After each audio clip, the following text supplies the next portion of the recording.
when your partner hears 90% of the time you're not doing something correctly, you're not doing this right, and you're not making me happy, that's really hard on a relationship. In my professional field, I help people make lifestyle changes, and it's very hard to make changes from a place of shame.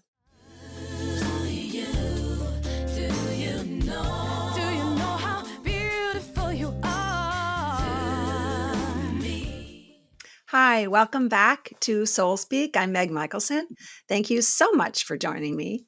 This has been a wonderful adventure, and I'm still enjoying every single podcast we record. This podcast, we're going to talk more about the richness of true, authentic emotional availability and emotional vulnerability. With that, first we have to learn emotional vulnerability so we can be emotionally available. That's the willingness and ability to address and articulate emotions in a healthy way. We don't always do it healthy, but that would be the goal in a healthy relationship. And so for us to do that, we have to understand, acknowledge where we are, our own emotions with ourselves, and what's triggering us and what is not. And of course, vulnerability requires emotional exposure. All of those things that we want to sometimes hide and run away from, but it's important to continue to pull back those layers as we talked about for more lovely, encouraging, beautiful love of self, self-awareness. Why? Because relationships can become very rich, so much more rich, and feel so much safer when we allow ourselves to understand how to be emotionally vulnerable in healthy ways versus unhealthy ways. When we're emotionally available in healthy ways, we create really lovely, healthy connections with people, healthy emotional connections. And of course, as we talked about, the more work we do within, the easier it is to get back when we fall. So with all of that being said, today I would like to introduce a special guest and dear friend of mine, Dr. Rania Dempsey.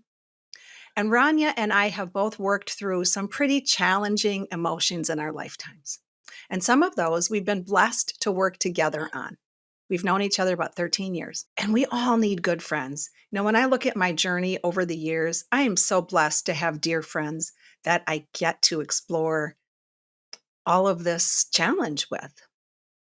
And she and I have also recognized that we've had patterns of being too emotionally available. We might be emotionally available or think we're being emotionally available, but when actuality, we are not creating a safe container for our own emotions, much less the emotions of our partner.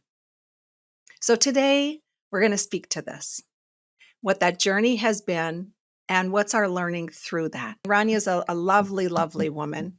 Everyone that knows her just loves her. So can you tell me a little bit about when you started to notice your journey with recognizing your emotional path? Or even if you want to go further back than that, the pre-recognizing, wow, I really need to get to know myself. Well, first of all, I have to say thank you so much for having me. I've loved listening to your podcast. I've told you this personally, but when I'm listening to it, I feel like we're having a conversation. So it's really cool to actually be here and be having that actual conversation. So thank you. Thank you. Thank Um, you. but yeah, I think you and I, as friends, have shared a lot about wh- how are we being emotionally available and not, and how if we thought we are and not being. And so I think going way back in a lot of the relationships I've had, I think I spent the first many years of my life blissfully not really thinking about whether or not I was available emotionally or not, and whether my partner was available emotionally or not. Um, in retrospect, probably or definitely neither one of us were. I know one of the reasons that my husband was very attracted to me in the beginning was that I was so strong and independent and didn't seem to need anything from him, which I think was in retrospect something I was setting up because I was afraid of that emotional vulnerability and of that intimacy.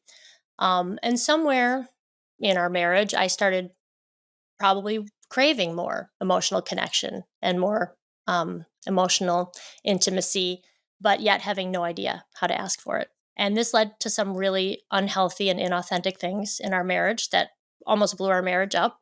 And I think that experience was a real wake up call for me that, okay, I think I'm healthy and I think I'm doing things well. I had up to that point really believed that I was a really well-adjusted person who had my act together and I was a psychology major in college, and I just thought I understood human emotions and what made us all tick. And I realized that I had to do some really hard looking at myself around why had I gotten into this pattern of inauthenticity and of doing things in a way that I thought was healthy that really led to some very unhealthy behaviors. So I sort of made a commitment to myself at that time. Okay, I'm going to be authentic. I'm going to share what my needs are.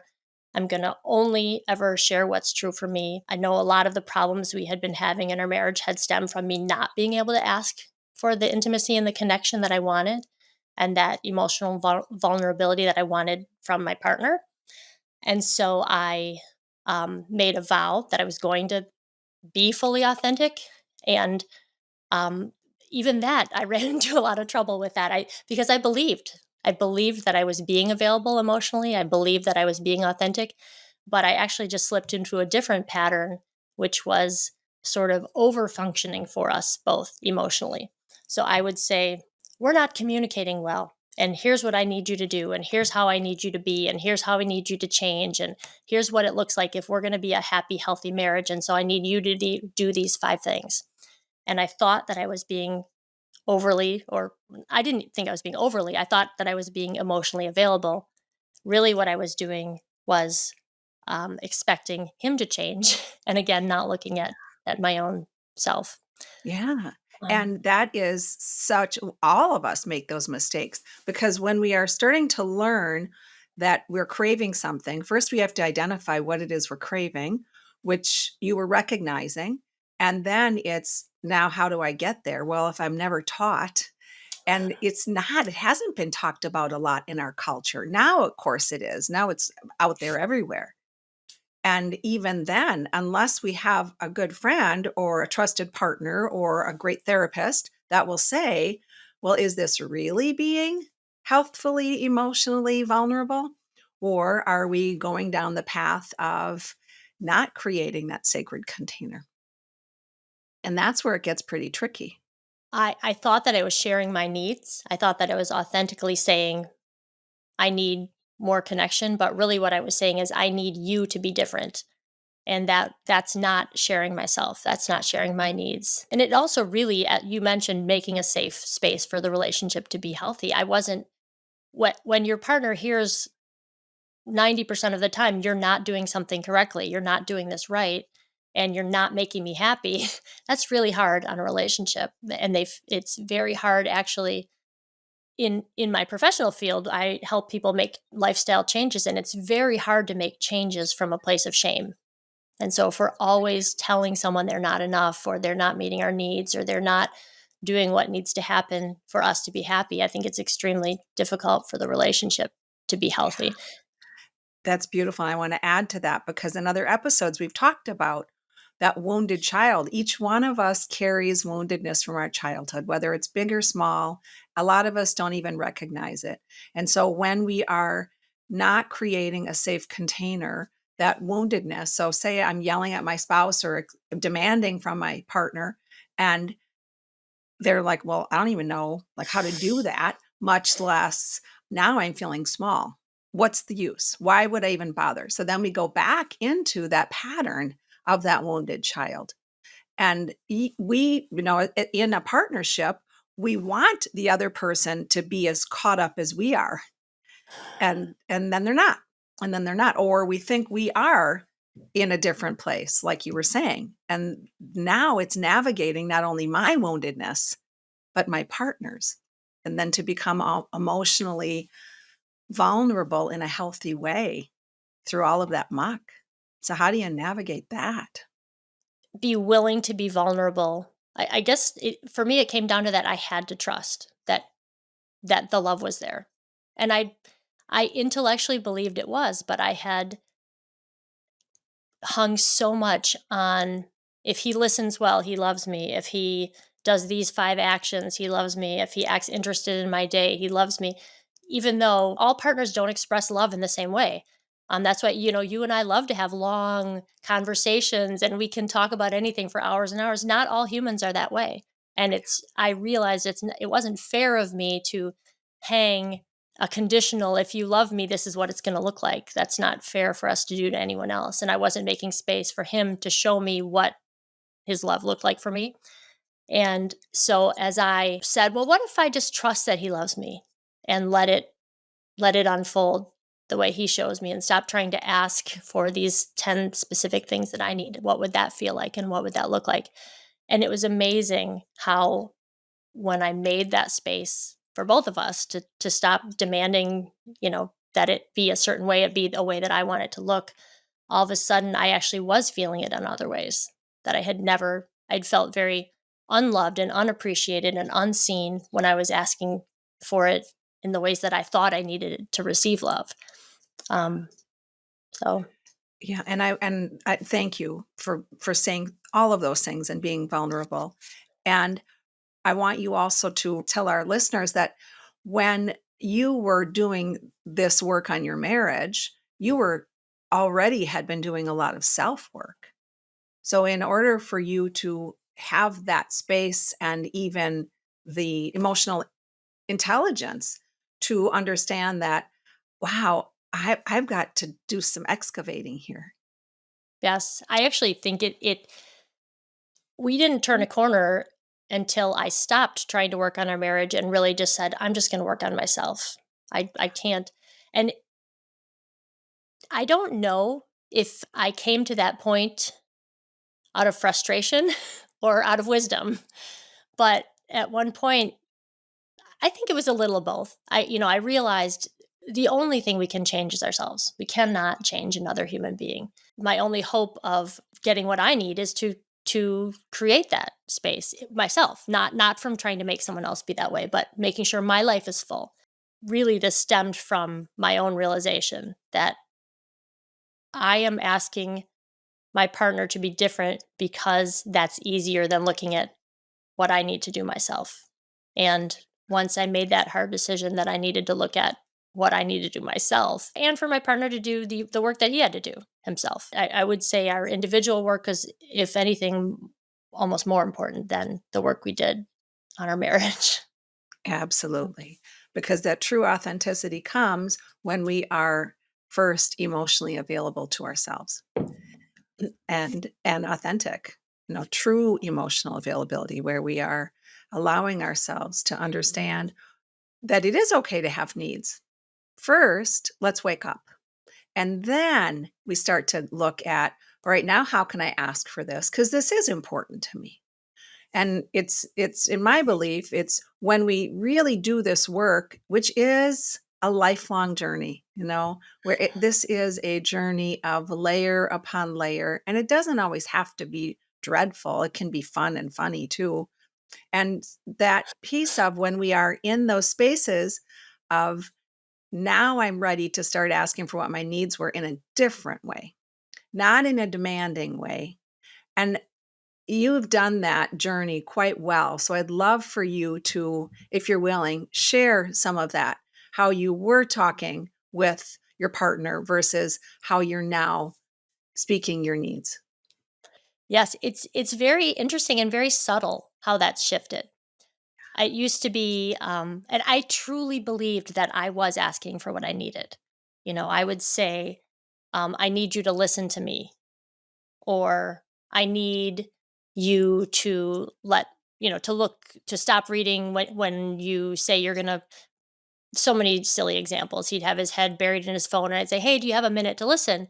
And he'd say, "Sure." And then he would keep reading his phone while I would still be talking or something. And I would say, "I need you to listen to me. I need you to look at me while we're talking." And I thought that it was setting a boundary. And I think just shifting to saying what I was seeing and how it made me feel was much more effective at helping him not get so defensive. So now I would use language like, I see that you're still looking at your phone when you said you had time to listen to me. I feel like listening to me isn't actually important to you. Am I interpreting that right? Am I is that true for you? He said, "Oh my gosh, no. Of course listening to you is important. I'm spacey and I'm distracted, or I should have told you to wait a second so I could finish this email," or whatever was going on. But I think I've just shifted to maybe approaching it with a little more curiosity which has allowed him to be less defensive and more sort of see, oh, you're right. It was kind of rude to tell you that I was going to listen and then not listen, because that isn't okay. I mean, that isn't how we show a partner we love each other, and that behavior isn't okay in a partnership. But I think the way I was wording it previously led to sort of defensiveness and maybe was a little more accusatory. Whereas now I identify what I'm seeing and I say how it makes me feel. And that can make space for understanding and compassion versus defensiveness. I love that you said you asked in a way of curiosity. So we're under stress. The biggest gift we can give our body is an inhale and an exhale, and sometimes five to reset. The same thing when we are trying to develop emotional intimacy in a healthy way with our partnership and with ourselves. We can't keep that train of talk going. We have to provide space for them to respond. And so in our history, we might say, well, you know what? You didn't have your phone. And could you put your phone down? Or am I more important than your phone? And then it's soften the language. So now we start to soften. And then the next step is to create the space around it, like taking a breath and allowing the wonder.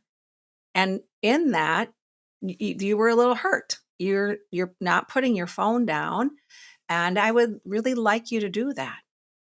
Yet you asked it in a way that was not coming from the place of exhaustion or pointedness, or you've learned how to do that language. And it doesn't mean you're going to do it perfect all the time, because sometimes you're going to go back because we get to.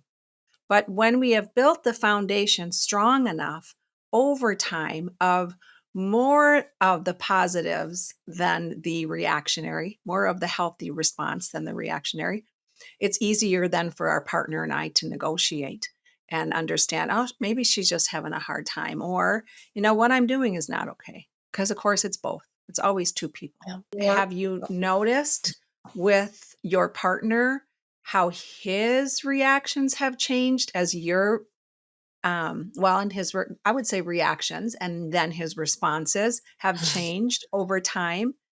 And you can elaborate. We can start with your partner and then elaborate anywhere else in your life, work, kids, where we are. Once we start to learn healthy emotional availability, what happens to those people that we sometimes didn't have great patterns with? Yeah, it's actually amazing, and I talk about this because it's been such an amazing sort of tool, but I don't like even giving it the name tool because that sounds like it's done to manipulate others, and that's not at all, but it has been amazing. I didn't make these changes because I wanted my partner to respond differently. I made these changes because I thought I needed to communicate more authentically, more vulnerably. I needed to do this to be a happy, well-adjusted, and emotionally mature person. And so I didn't adopt this new behavior and this new way of communicating and new way of interacting with others to make anyone else be different. I did it for myself. And yet I found that it really does change the way that people respond to me in their interactions. So it allows a softening instead of making someone feel defensive or instead of feeling inadequate, which that's a word where a lot of times we're afraid to use the word inadequate, but really that's what we're doing to each other when we are saying, I need you to listen better, or I need you to be a better, communicate better, or have more conversation. We're saying, you are not doing what I want. You are not enough for me. That's essentially, if we boil it down, Yeah. that's the message we're sending when we word it that way.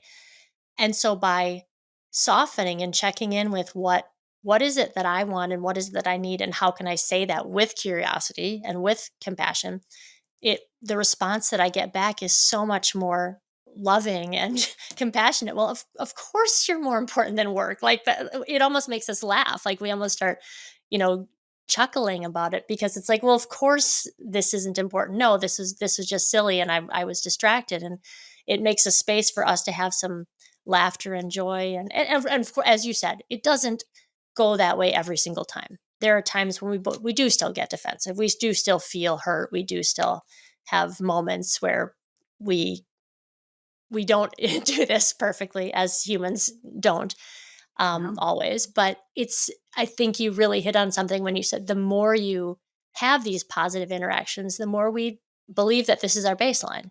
And so the more we sort of give grace to each other when one or both of us will forget to go in with compassion and curiosity. I mean, and I've noticed the same types of interactions with my children where when I can really be authentic and maybe less critical of them and sort of less, why are you doing or not doing a particular thing, it opens them up to be more willing to talk with me, more willing to share, more willing to be vulnerable, and to trust me with what's going on in their lives. So And trust is a beautiful, some people will say trust is a given. It's not.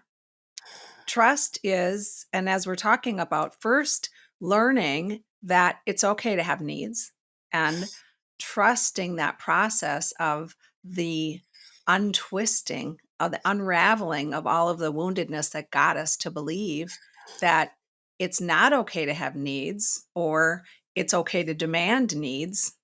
That journey becomes much more beautiful when we recognize that it is always going to be those up and downs.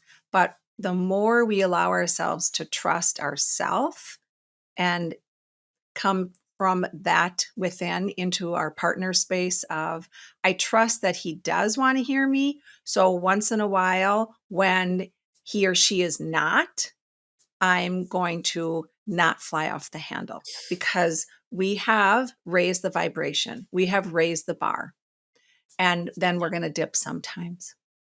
Every couple, because every human dips. And then also remember that it's so important to be checking in with how we're talking to ourselves. Because when we are talking in a lower vibrational way, in a poor way to ourselves, it's going to come out sideways at everybody else. So when you were doing your work on loving myself, it's easier then for you to respond with respect, respond with wonder, because you breathe more now. So when you look at the journey with your own children and your work and your friendships, all of that, and look at the relationship with your partner, was that all going on at the same time as far as you becoming more aware of where you were as far as your emotional authenticity or availability? Or is there still areas I'm working on this and now I'm working on this and then I'm working on this? So I just want the listeners to understand what that journey is. well, it's been a journey of, there have been a lot of ups and downs with making progress and then, thinking I've arrived and then realizing, oh, nope, haven't arrived. And somewhere along the way, I realized I don't think I'll ever truly arrive. I don't think this is something we arrive at. I think it's something we practice. So I'll always, keep trying to do it as well as I can and get better and better at it. But it will be something that I'll never be perfect at. And I think, I mean, I started working on it on this level of this way of communication and of being and of opening my heart because of my marriage, and I mentioned because of a marital crisis, and it really spilled into, I think, other areas of life as well. When I realized how inauthentic I had been being to myself and to my husband in our marriage, and I made a commitment to work on that and being fully authentic in that venue in that area, and then I realized this really applies to everything I do, to every relationship I have, and to every, with my children, with my friends. Um, and one thing we've mentioned this just in our casual conversations as friends at other times. That was sort of an interesting process to navigate because I'd made this strong commitment that I was going to be authentic no matter what. I was going to share my truth with with everyone and make sure that I never told a little white lie, that I never held back truth. And so I was, telling the cashier at the Century store about how my day had been down to the details of how sad I was about something or other. And you had mentioned over availability, being emotionally over available. And I think I maybe pendulum swung to that. and again, not from a place of health, but because I didn't know yet how to be emotionally available in a healthy way. So I did the other extreme of what I had been doing, and tried to be fully authentic. And during this process, had to maybe look at all the different areas of life where we have opportunities to interact with others and to be authentic, and realize that some require a more sacred and a deeper level of connection. Not require, but warrant. Some really are deeper. You and I have a friendship where we have committed we will always share our authentic truths with each other, and we will not do things that, if we're going to feel resentful, I will not give to you if I'm going to feel resentful, because we've made a commitment that we will um, share what our truth is and not withhold in that way. Yeah, so when you look at your pattern with learning how to become emotionally available in a more healthy way, you started with the partner, well, and then you went back and started with yourself. And then it was, this is just a work in progress again. And all of us have different areas where it's harder to ask for what we need, and then we can mask it within. So it can be pretty tricky because we feel like we're doing great. And then an area comes up and we're not sure how to navigate that one because it's different than with the partnership. I mean, you might fart in front of your partner, but you wouldn't do that at work. Well, you might. I mean, I guess it depends on where you work, because there is a different, yet you still want to be emotionally authentic and vulnerable. We have to learn to ask for what we need. Maybe not with the checkout person telling her everything. Then that's part of our learning. A place that I think I'm still navigating this concept is in my professional life, because I feel very strongly that I want to be authentic. I want to share my truth. I want to not tell lies. Yeah, and not just not tell lies, but I want to be who I am. I want to be true to what my values are, and what I believe in. And that isn't always what's expected in a professional environment. So I have had some issues in contract negotiation, or in talking about other professional situations where it's not expected that I would say exactly what my authentic truth is. And I don't know if it's the right or wrong answer. I don't know how others navigate this. I do still tend to err on the side of being authentic. I had a situation probably 35 years ago where, and this was even before I was had any kind of wanting to be emotionally available, or committing to truth, but it was something I thought about, the way I interacted with humanity. I had a person come up and on the street and ask me for $40, and had a really good story about why they needed it, and I didn't want to.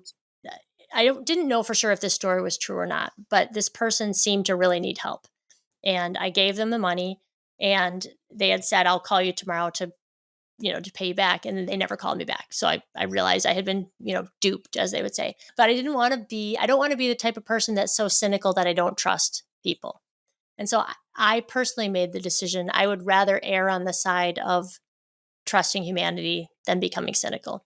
So that's something I'm still navigating in my professional life. I don't know how that's going to unfold, or in what way, how that should or will look.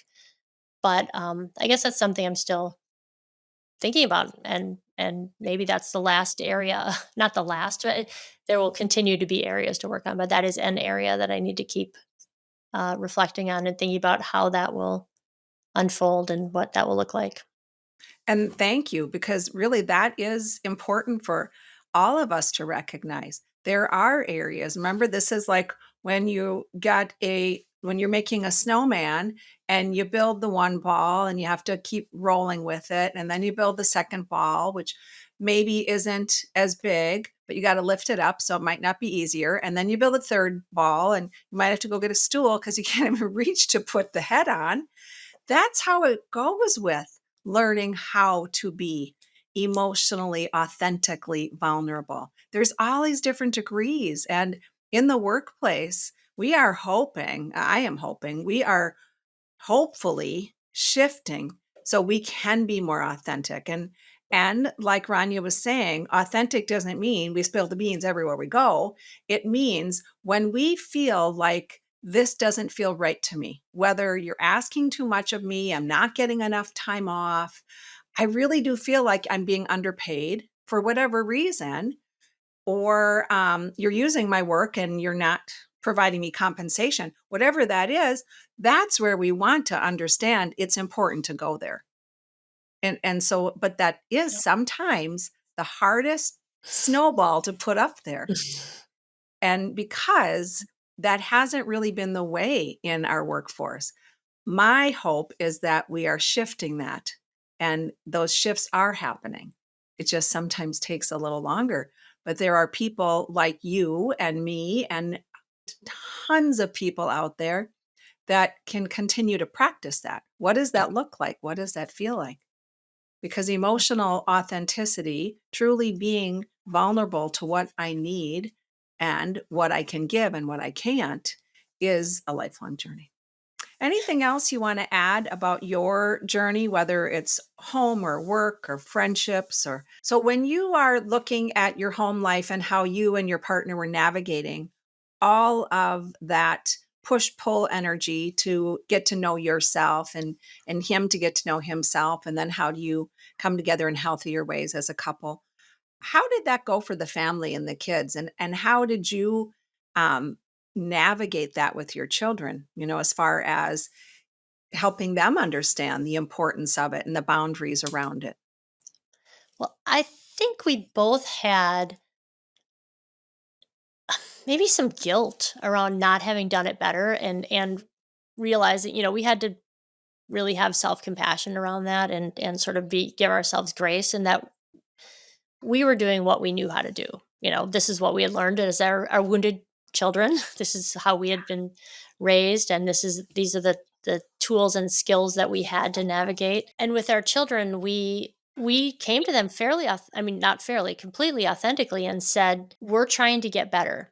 We've not done this well for a while, for a long time, for the very for the initial part of your childhood. We weren't communicating with each other well. We weren't sharing ourselves well, and we weren't making a safe space for you guys to do that either. And that's something that we want to be, that is important in our family, and we want to start doing that, and we're not going to do it perfectly, but we're going to try, and we want make a space in our home and in our family where you feel like you can." That's my dog. Where you feel like you can share. And I love that, because and we've talked about this in previous episodes, that's back to that safe container.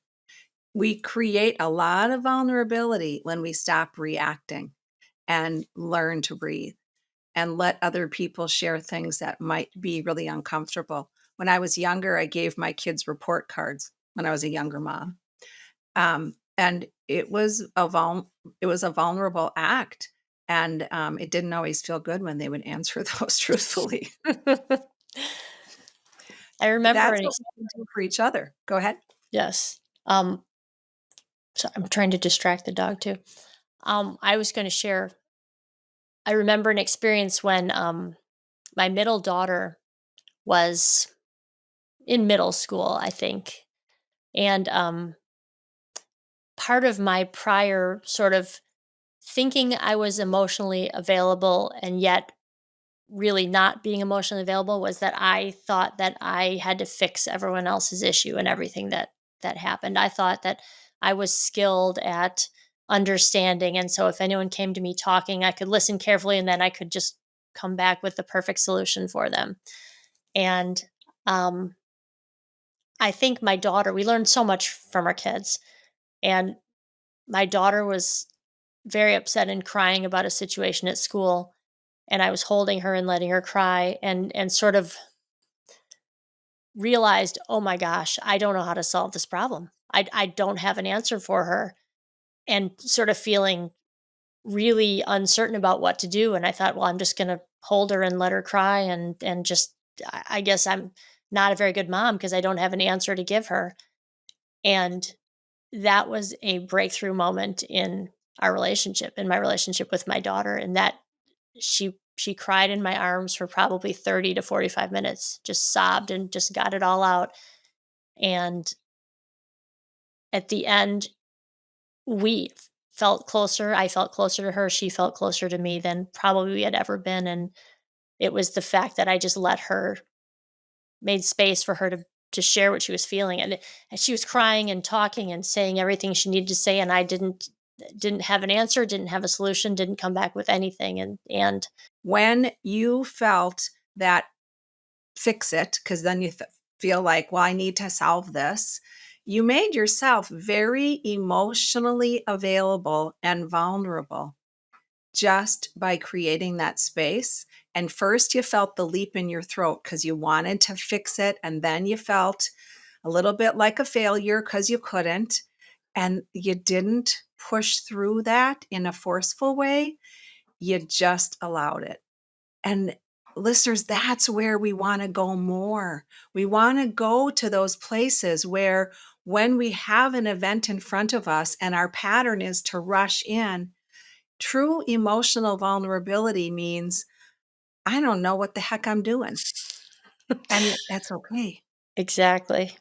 We don't have to fill it in, but that's where the ahas come. That's where the connection comes because we're now aware of we don't know and we're not supposed to know, but we can have a beautiful connection just by being there together and witnessing whatever that pain is. Well, thank you so much. It has been always, our journey has been wonderful, and we'll work together in the future. We've worked together in the past, we'll work together in the future. Yes, we will. We will. Thank you so much. You're a lovely, lovely being. Thank you.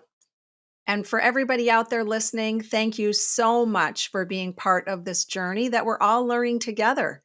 Because life is really crazy and fun and beautiful and challenging and scary. And when we connect with a community, it can really make the world a healthier, brighter, and safer space. So thank you again for being here, and I look forward to next week. Hey, listeners, thanks again for joining me. If you want to learn more about me, services I offer, who I am, please check out my website, megmichaelson.com. Also, there you can join my newsletter. I do the best job I can to send it out monthly, no guarantees. Follow me on Instagram and YouTube. Thanks again for coming. I'll see you next time.